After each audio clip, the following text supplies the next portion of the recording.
It was earlier that year that the Killer of Stars did forsake all offense modding in favor of health modding, deeming yonder Star Destroyer of Healing to be a worthy and noble pursuit to strengthen for the coming days of woe.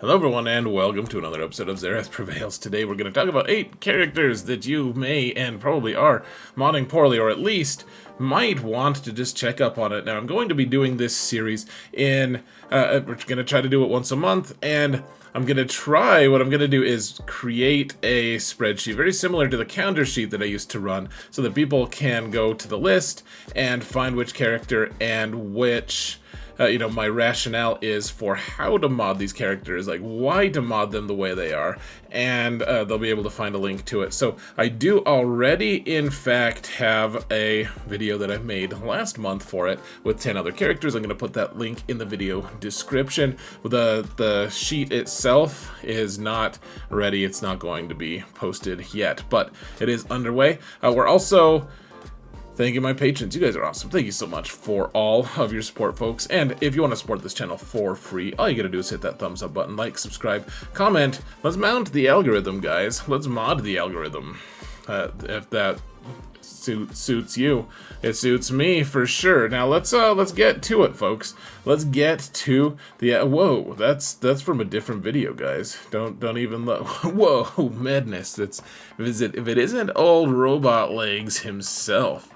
We got Maul here, folks, and one thing I will say before we jump into modding, honestly, guys, I know I'm not the sole arbiter of truth. I wish I was. I learn a lot from people in comments, frankly, and if you have a difference of opinion on how to mod these, respectfully discuss it with me in the comments. I would love to hear what you have to say, and I bet the people reading the comments would also appreciate a solid rationale that doesn't mean just spouting garbage, or maybe you should.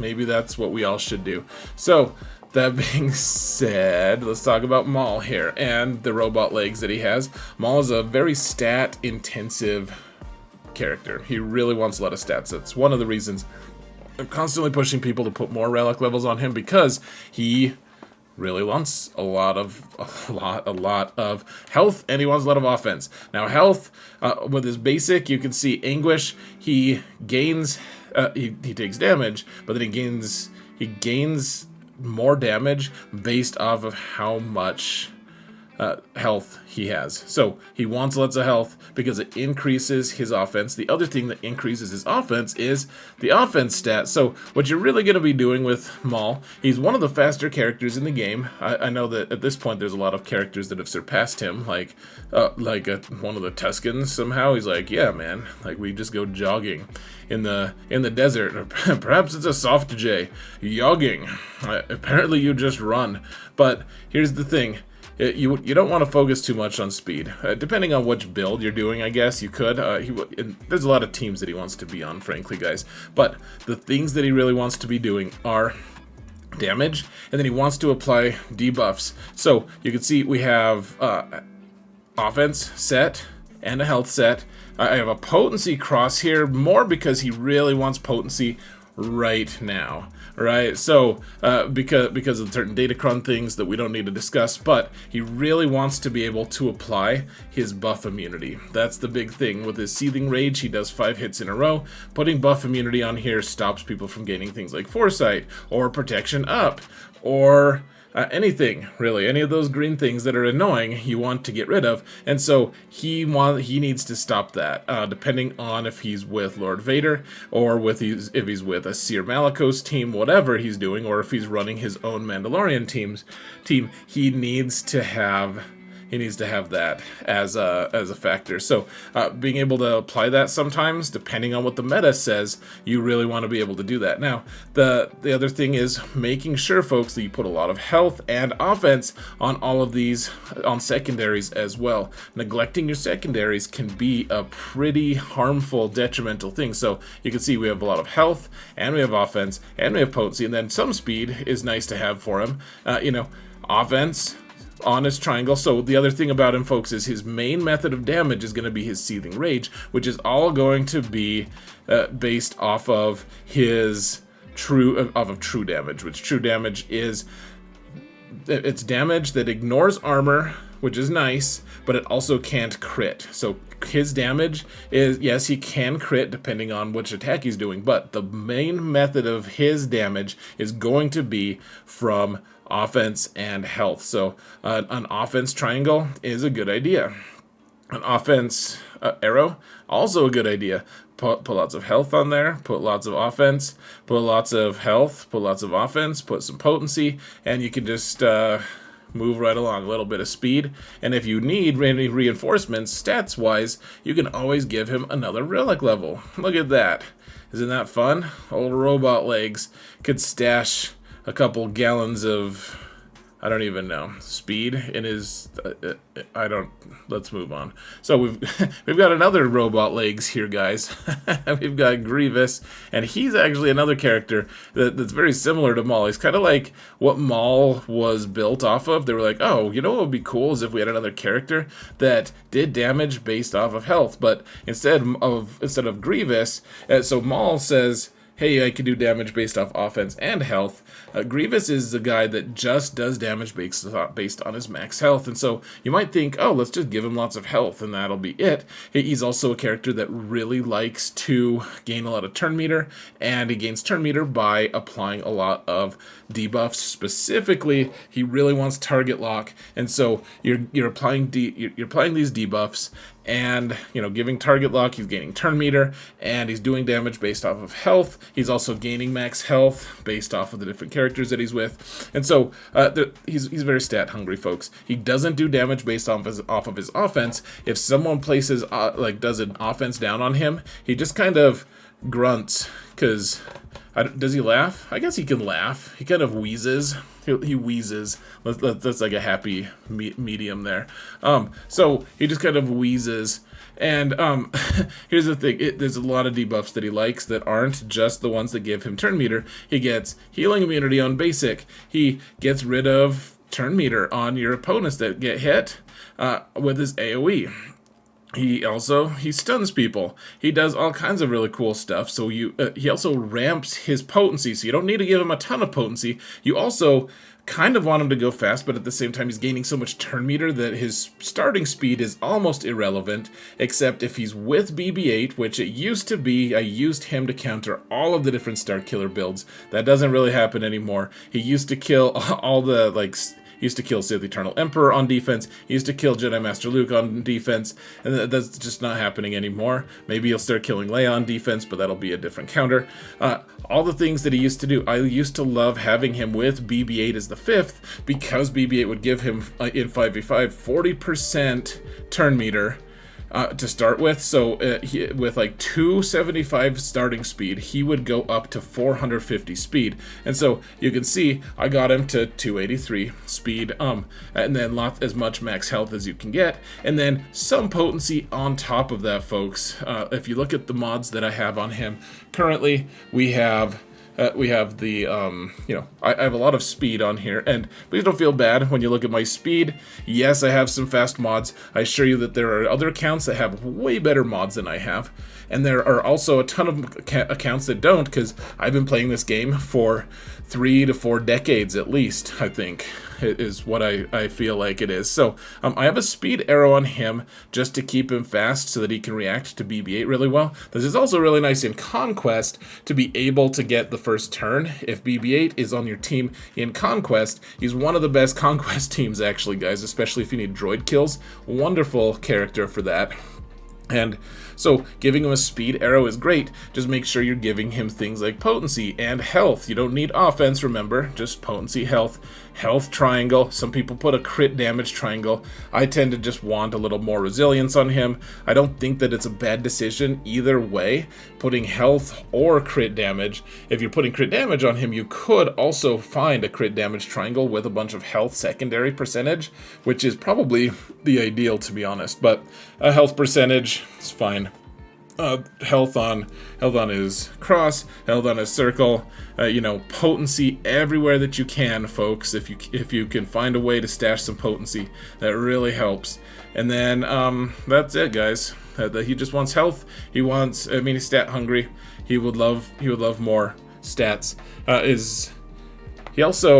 Because he's a pilot for a ship, the more relic levels you give him, all of the characters, all the ships that spawn from him, like you get all the vulture droids, all their stats are based off of what relic level he is and what modding he has. So, not like the specific stats, just how good the mods are. Anyways, we have Bando here, folks, and Bando is he's a good dad, yay. But otherwise, he does a couple things. First off, he is another true damage dealer with his Whistling Birds. His Whistling Birds can do a lot of really cool stuff. He keeps people alive. That's the other thing that he does. And so you want him to stay alive. You want him to be survivable. And then you also want him. He's the character that can target any other character, even if they're in stealth, even if they're behind taunt. As long as you get your Whistling Birds off, you can target anyone in stealth, behind taunt, etc. And they're usually the characters that are the squishiest, like Dooku or Hoda or whoever is hiding, No-Nose Newt, all of those characters. And so you want to maximize your damage. You're going to have some way of some mechanism of giving him all 20 Whistling Birds. And so the way you maximize that is just giving him lots of offense. Remember what I said, he's true damage with that. Yes, his knife, like when he's stabbing people and I'm telling him, knife job, that's cool, but his main method of damage, guys, is going to be Whistling Birds, and that's a lot of why he's going to be there, either keeping everyone alive, which means you also want him to have a decent amount of health or protection. Doesn't really matter which one, just make sure you maximize that as much as you can, and then give him some speed, that's great, or whatever. But the big thing is, guys, lots of offense because it's true damage that he's doing with his Whistling Birds, so he doesn't care about crit damage at all. He just wants raw offense numbers, and that's it. He just wants to do damage. Lots of damage, lots of survivability, maybe some speed. You're gonna have to trick out your own squad and try to figure out if you want him to go right before dash so that he can go into poop stance, which is Whistling Bird stance, right before dash does his AoE and causes all those instances of damage to give him Whistling Birds, or something else. It's kind of a hassle to make dash slower than Bando, to be honest. He's not a fast fellow. He's, no one ever really called him that quick, if you know what I mean. Now, we have Starkiller, and Starkiller is the one that we talked about at the very start, folks, and he's, there's two ways to build Starkiller, because he has his ultimate. His ultimate is based off of how much max damage how much max health he has. 80% of his max health is how much damage he does to his enemies, and so it doesn't kill Galactic Legends, but it'll kill a lot of lesser characters, does a lot of damage, and he can have a pretty high health. So a lot of people initially especially used to just max out his health and be like, yeah, just health, that's fine. However, the reality is, folks, yes, his Star Destroyer of healing is great, but typically the targets that he is targeting, the characters that he's targeting, a lot of times he's trying to kill a Galactic Legend or something approaching that. And so you want him to be able to, like, he's not going to kill those really high profile, really high damage characters because they're so resilient. Even a Star Destroyer of healing is mostly going to be used to heal your own team. Maybe, get a good reset, get a good stun on everyone, whatever. But for the most part, he's going to be used to kill Galactic Legends or high priority targets. And because he is, especially in 5v5, he's on the same team with Sith. Whenever Sith do a basic, he follows them around like a little puppy and hits them with his lightsaber, and that gets more of his ultimate meter. But more importantly, he does a lot of damage, folks. He does a lot of damage as every time you upgrade his lightsaber or his relic level past 5, he gets, if you have him modded correctly, gets about 1,000 offense, which is a crazy amount. And so what you're really looking for, folks, is yes, you want to maximize his health and his ability to do damage with his Star Destroyer, but that's secondary secondary to how much you want him to do physical damage on a personal level, because he's going to be hitting people with his sword a lot. He's going to be bashing them right in the face with the stupid laser sword, and it's going to be wonderful for him, terrible for them, and that's about it, guys. He's going to do way more damage across the course of a fight with his basic and his entire tire that he shoots and his dispel debuffs, AoE and all that, than he is with his Star Destroyer of Healing. And you can do a lot of damage with the Star Destroyer of Healing anyways if you give him lots of health in the secondaries. So lots of offense, give him a crit damage triangle with offense here and health. This is a really tough triangle to find, but you want offense set, then some health sets, because you do want to maximize his health, because he still does do a lot of damage on that Star Destroyer of Healing, and then some speed if you can fit it in. Like, he's very stat hungry as well, folks. Lots of speed, lots of offense, lots of health, rinse, repeat. Those three stats are incredibly important to him. Emperor Palpatine is... these guys like to play with lightning, folks. He's just showing off. So stop. Go turn your back, dude. We don't care. Here's the thing about Palpy, guys. He is typically going to be a character that abuses turn meter. That's what he does. He gives turn meter, and I'm not going to explain his whole kit, but the way he does the turn meter, a lot of the turn meter stuff for himself, and the way that you kill, like Jabba with Starkiller teams and Emperor Palpatine lead, is he's going to be shocking everyone. So you want to be able to apply stun, or apply shock. Sometimes you want to stun, but a lot of times you just want people to sit there and get shocked, and then every time, so if for everyone who is already shocked, when he hits them with a basic, and someone with shock, he's gaining 15% turn meter for each shocked enemy. So you can actually just turn meter loop him in 5v5, so that no one else gets another turn or any turn meter. He just hits like 10 times in a row, and he doesn't do a ton of damage, but it does kind of add up.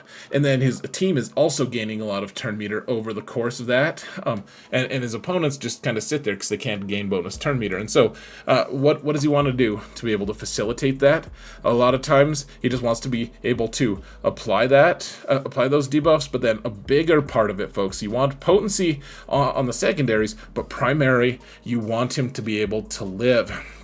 He's got this unique, the Zeta gives him 50% max protection, 50% more max protection, and then every time you apply shock, he's gaining another 5%, which can get to be an obscene number. And so you just want to give him lots of protection. Those are going to be the primaries for him. You don't really care about the speed because he's not a fast character, and because he's not a fast character at the start, he's not going to go first, and then he's getting so much turn meter that he's not going to be concerned about speed. Like his turn meter gain kind of just makes his speed like just invalid. It invalidates it. It's invalid, invalid, which is kind of what he is. But he just wants lots of potency and lots of protection, and that's what he wants, guys. And then some defense set, some potency sets to be able to apply those debuffs, but then protection on the arrow, on the everything, guys. Lots of that because he wants to survive. He must live.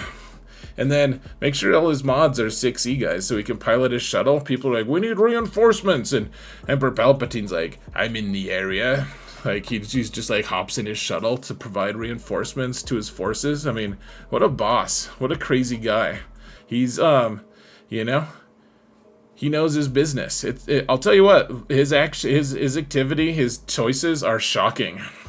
Now, we also have Maul, who we've already talked about. Let's talk about Aphra. She's an extreme character in terms of she wants to put a lot of debuffs on people. She wants to get her stacks of Siphon, which we're not going to talk about Siphon much here, but her Siphon, a lot of the damage that's done on her team is based off of her Siphon level, and her Siphon level also is closely linked to how much potency she has. So you want to, I don't have her at 200 potency. There's not probably a lot of people who do, but you want to try, just want to strive for that, guys. Maybe just strive for at least 180. Try to get some speed on her as well, but you're basically just maxing out potency, and then every single ounce of anything else you have is going to go into more potency, but then also survivability. Because if she dies, then her friends are, then the show is over. Everyone's like, oh, she's dead? Alright, I guess it's done. If her friends die, she revives them, because they're all droids. And so, you just want her to survive. So, that's why you put more relic levels on her. That's why she doesn't do damage, really. It's her friends who do damage, but she facilitates all of that, which means as much protection, as much health, as much potency as you can get. And then, some speed is also, some speed wouldn't go amiss. That's basically what she wants, guys. Lots of speed, lots of protection or health or whatever, survivability. Some defense. You can see I have 12.5% defense on this triangle. As much survivability as you can, guys. And then just potency, speed, potency, survivability. Not necessarily in that order. But then she also wants to apply all these debuffs. Yeah. She wants to apply debuffs. I told you everything. You can upgrade her hat. That'll be fun. Okay, Jolee. When I made my first one of these a few years ago, folks, it's still probably one of my most viewed videos ever. It's like the only time I was like, oh my gosh, this is so crazy how many views I got. It got like 30K so quickly, and this video itself I'll be happy if it gets 10K. But here's the thing, guys. Jolee was on there, and people were like, oh my gosh, that didn't even realize that was in his kit. That's amazing. And, there's some cool stuff in his kit. There's a unique way to approach it. The problem with it now, of course, is that we're not using him as much anymore, guys. He's old school. He's we throw him in on a team when it's like, yeah, sure, we could use a revive, I suppose. But here's the thing, guys. You see this for his second unique, and it's like, oh, he gives 30% max health, and then he heals people against for protection up for 2 turns equal to 30% of his max health. Let's just give him health and call it a day. However, he does a lot more than that, folks. First off, he doesn't lose turn meter. Yes, he can be stun locked or something, but he doesn't gain, as long as he's not stun locked, he'll eventually get a turn. He'll get his plotting hindquarters to the place that he needs to get to, and so they give you a plus 100% tenacity, and a lot of people take that as license to be like, oh, cool, I don't need to put tenacity on him. He's not going to get debuffed either. But here's the thing, guys. You don't need tenacity for tenacity's sake on him. What you need is tenacity for the sake of bonus critical avoidance. So he gets bonus critical avoidance equal to half of his tenacity. So he starts with 100%. That's not part of the stats that you're going to see for him. You can see he has 94 here because I'm giving him another 55. You want to be giving him extra tenacity because he gets 100% starting tenacity. That means he gets another 50% crit avoid. You can give him another 100% tenacity, which gives him another 50% crit avoid, which brings the total 50 plus 50 equals. You guys are geniuses. You can tell me yourself. You can tell me in the comments. But here's the thing, guys. He wants that tenacity so that people, you live longer if you're not getting crit all the time, right? And so I even have a crit avoid arrow on him just to make it a little crazier. His relic level, it actually gives him more crit avoid over the course of time. And so on him, let's see, what do we have? It's a 48.5% crit avoidance. If we relic him again, I think he gains another, what's he get? Yeah, so he gets another like 5-ish percent, 4.5% for going to 7 to 8. I'm not saying you should do it just for the sake of the crit avoid, but what I am saying is that crit avoid actually plays a huge part in his survivability and his health. Yes, that's a nice thing to have. It's a good, important thing, but tenacity is something you don't want to overlook with him because you get tenacity, so you're not going to get debuffed, and you're going to also be able to avoid all those crits, and you still have a lot of health on top of that. Baze is the final one that we're going to talk about today, folks, and he basically just wants a lot of survivability. He's been around he joined the game, he came into the game a couple days before I did. He's the game's first pre-taunt, and so I prefer to put max health on him. He's a character that Saw wants on his team, Leia wants on her team, who cares? Adrad wants him on. Like he's just highly in demand now. They haven't changed his kit. It's just suddenly doing really well as a good complement to these more modern, more complicated and awesome teams. And so max health on him gets plus 20% of his max health. That's great.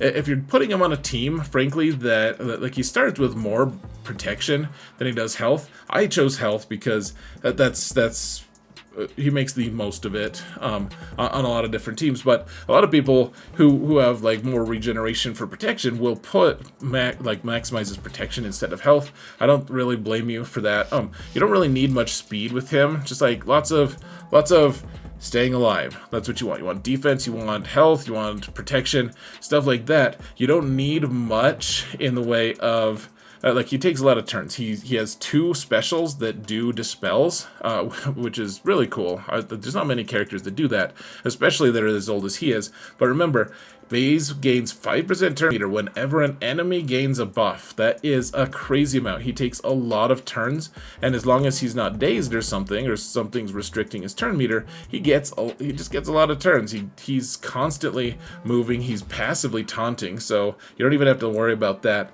He does a lot of cool stuff, and I think he's a character that I just won't shut up about. He's been one of my favorite characters for the last year, and I think most people should work on him, despite the fact that he is not a character that unlocks things. Anyways, that's it for today, folks. I hope that this helps. I hope that there are, there's good insight for you.